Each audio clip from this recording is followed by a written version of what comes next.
মই যিমান দূৰ জানো জুবিনে মদ নিজে খোৱা নাছিলে। জুবিনৰ টকা পইচা যাতে হেৰফেৰ কৰিব পাৰি,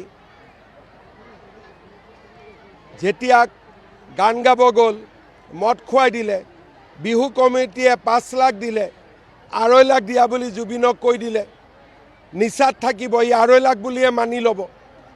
তেনেকে জুবিনক ষড়যন্ত্ৰমূলকভাৱে এছামে মদ খুওৱা কামত লিপ্ত কৰাইছিলে আৰু তেনেকে মদ খাই গ'ল।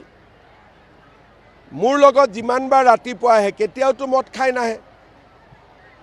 গধূলি যিবিলাক কথা কয় মদ খুৱাই দিয়া হয় আৰু এতিয়া তদন্তত সেইটোৱে ওলাইছে যে জুবিনক মদ খুওৱা হৈছিলে, নিজে খোৱাৰ কথাটো নাছিলে। সেইকাৰণে মই ৰাইজক অনুৰোধ কৰিম জুবিনক যাতে মদৰ লগত কোনেও এক কৰি নেপেলায়, কাৰণ সি নিজে মদ খোৱা নাছিল, জুবিনক মদ খুওৱা হৈছিলে। আৰু তদন্তৰ চাৰ্জশ্বিটত এই বিষয়ে আপোনালোকে বহুত কথা গম পাব।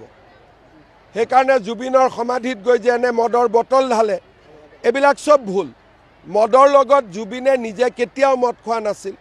জীৱনত জুবিনক মই 50 বাৰতকৈ বেছি লগ পাইছোঁ। মোৰ লগত আহোঁতে তেওঁ কেতিয়াও মদ খাই অহা নাছিল।